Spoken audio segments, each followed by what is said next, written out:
Hey guys, today I'm going to read to you a bedtime story from In God's Garden, Stories of the Saints for Little Children. Today we're going to read St. Cosmo and St. Damian. It is difficult sometimes to learn a great deal about the saints who lived a very long time ago. So few people knew how to read or write in those old days, and the only way they had of remembering and handing on what was interesting was to tell it to their children. Then these little ones, when they were grown up, would repeat it again to other little children, and so the stories were not forgotten. But sometimes one thing would be left out, and sometimes another, or different people would add wonderful stories of their own, which would become part of the true story. And so, when at last these great histories come to us, we find we have lost a great deal, and perhaps not gained very much. The two saints, to whose stories we are going to listen today, are of this long ago time, and the history of their lives has almost faded from men's memories. But whoever happens to go to Florence, that city of flowers, where the old Medici family has left its mark on every corner, will see the portraits of our two saints wherever they go. For the old painters love to tell the saint stories in their own beautiful way, and today the little dark-eyed Italian children can read them without books, for they are told more plainly and far more beautifully than in any written story. Cosmo and Damian were brothers, and were born in Arabia 300 years after Christ. When they were quite little boys, their father died, and they were left alone with their mother. She was a Christian and taught her boys, as soon as they were old enough to understand, that though they had no earthly father, God was their Father in heaven.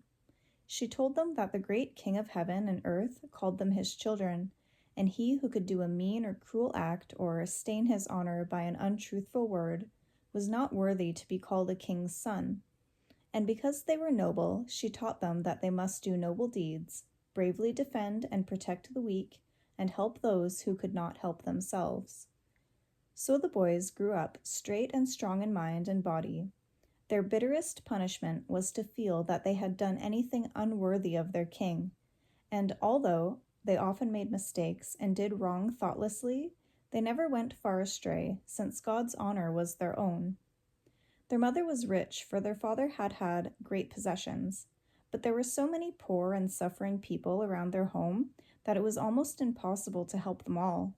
So the boys learned early to deny themselves in many ways, and often gave up their own dinner to the starving poor. In that land there was a great deal of sickness and suffering, and this was a great trouble to Cosmo and Damian. They could not bear to see people in pain and be unable to help them. They often thought about this, and at last determined to learn all about medicine and become doctors, so that they might at least soften suffering when they could not cure it. After years of patient study, they learned to be very clever doctors, and their kind hearts and gentle hands soothed and comforted those who were in pain, even when skill could do nothing for them. They visited rich and poor alike, and would take no money for their services, for they said it was payment enough to know that they had been able to make the world's suffering a little less. And it was not only people they cared for, but God's dumb creatures too. If any animal was in pain, they would treat it as gently and carefully as if it had been a human being. Indeed, they were perhaps even more pitiful toward animals, for they said, "People who can speak and complain of their ills are greatly to be pitied, but these dumb creatures, made by our King, can only suffer in silence, and surely their suffering will be required at our hands." It ever seemed strange to these great men that boys, who would scorn to ill-treat a younger child, or take mean advantage of a weak one, would still think nothing of staining their honor by ill-treating an animal, infinitely weaker and smaller, and less able to protect itself. It was one of the few things that raised the wrath of these gentle doctor saints.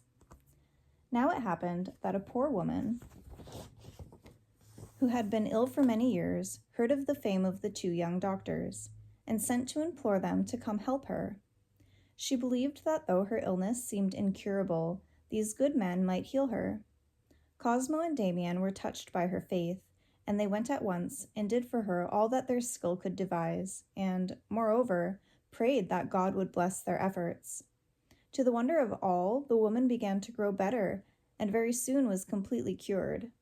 In her great gratitude, she offered all that she had in payment to the 2 doctors, but they told her that they could take nothing. When she humbly offered them a little bag, in which were 3 eggs, praying them not to go away from her quite empty-handed. But Cosmo turned and walked away, and would not so much as even look at what she offered, for it was a very strict rule with the brothers that they should accept no payment or reward of any kind. Then the woman caught at a fold of Damian's cloak as he also turned to go, and begged him, for the love of Christ, to take her little gift. When Damian heard the name of his master, he paused, and then took the present and courteously thanked the poor woman. But when Cosmo saw what Damian had done, he was very wrathful, and that night he refused to sleep with him, and said that henceforth they would no longer be brothers. But in the stillness of the night, God came to Cosmo and said, "My son, wherefore art thou so wrathful with thy brother?" "Because he hath taken reward for our services," said Cosmo, "and thou knowest, Lord, that we receive no payment but from thee." "But was it not in my name that he took the offering?" asked the voice. "Because that poor woman gave it for love of me, thy brother did well to accept it." Then Cosmo awoke in great joy and hurried to the bedside of his brother, and there begged his forgiveness for having misjudged him so sorely. And so they were happy together once more, and ate the eggs right merrily. In those days there were many pilgrims passing through Arabia, and because the journey was hard and most of them were poor, they often fell ill and came under the care of Cosmo and Damian. One night a poor man was brought in, fainting and fever-stricken. He lay on the bed with his thin, gray face pinched and worn with suffering, and the kind doctors feared that he would die. All night they sat by his bedside doing everything that their skill could plan to ease his pain, and they only smiled when the poor man said in his faint, low voice, "Why do you take all this trouble for a poor pilgrim who has nothing wherewith to repay you?" "We would not take thy payment if thou hadst all the riches in the world," answered the doctors, "for we receive payment only from our king." Then, when the first pale light of dawn began to steal through the little window, and the doctors anxiously watched the still form lying there, they started with surprise, for the face seemed to change in an instant, and instead of the bed of suffering, they saw a cloud of glory, out of the mist of which Christ's face, infinitely tender, looked upon them, and his hands touched their heads in blessing, and he said, "All the riches of the world are indeed mine, though I seemed but a poor pilgrim. I was sick, and ye visited me, and surely shall ye receive payment from your king." Then Cosmo and Damian knelt in worship and thanked their Lord that they had been counted worthy to minister to his need. But soon the fame of Cosmo and Damian began to be spread abroad, and the wicked proconsul of Arabia heard about their good deeds. As soon as he knew they were Christians and helped the poor and suffering, he was filled with rage, and sent and ordered that the 2 brothers should be cast alive into the sea. Immediately Cosmo and Damian were seized and led up to the steep cliffs, and the guards bound them hand and foot. Not a complaint escaped their lips, not a sign of fear, as the soldiers raised them on high and flung them over into the cruel sea far below. But as the crowd above watched to see them sink, a great fear and amazement seized the soldiers, for from the calm blue sea they beheld the brothers rise slowly and walk toward the shore, led by an angel who guided them with loving care until they were safe on land. In a greater rage than ever, the proconsul ordered that a great fire should be made, and that the brothers should be cast into the midst of it and burned to death. But though the fire roared and blazed before Cosmo and Damian were cast in, as soon as it touched them, it died down, and nothing could make it burn again. It seemed as if God's good gifts refused to injure his servants. After that, they were bound to 2 crosses, and the soldiers were ordered to stone them. But the stones did no harm to those 2 patient figures, but instead fell backward and injured the men who threw them. Then everyone cried out that they were enchanters, and it was ordered that, to make sure their death, they should be beheaded. So the work of the 2 saint doctors was finished on earth. But for many years afterwards, those who were ill would pray to these saints for their protection. There is a legend which tells how a poor man in Rome, had a leg which the doctors feared would cause his death. So he prayed to St. Cosmo and St. Damian and asked them to help him in his need.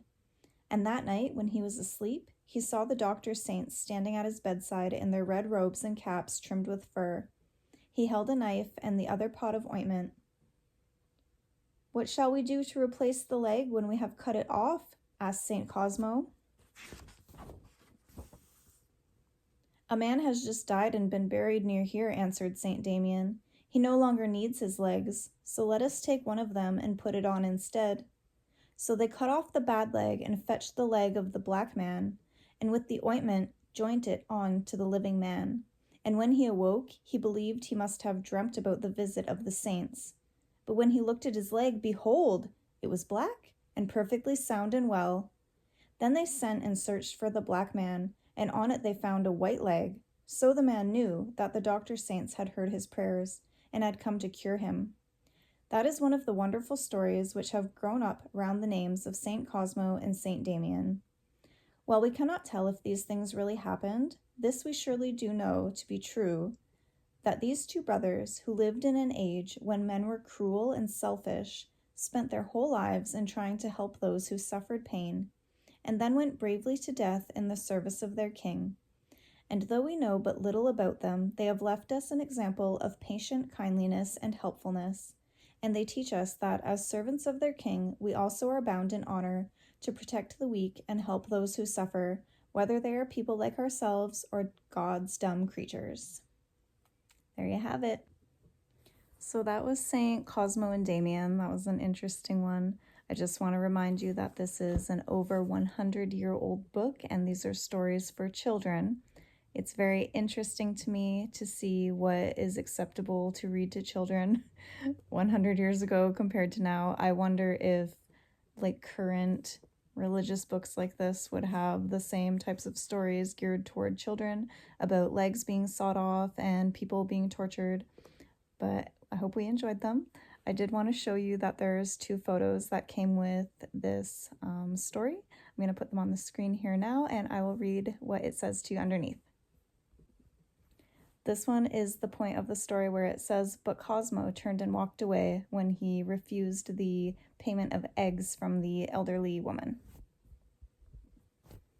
And this one says, "An angel guided them with loving care." This was when they were thrown into the ocean to drown. And I'm wondering when color printing came out, because these are color pictures as well. I don't know if you can see it in the picture on screen, so I'll go here. They are shiny. See that gold gilding? Much like the front and the back of the book. It's really beautiful. So yeah, I'm gonna actually look into that for our next story time, and I'll let you know about gold gilding and color photos. Thanks for watching. If you like any of this, please subscribe and like my videos. I do a whole bunch of stuff. I'm just doing whatever. I love you all. Have a great night.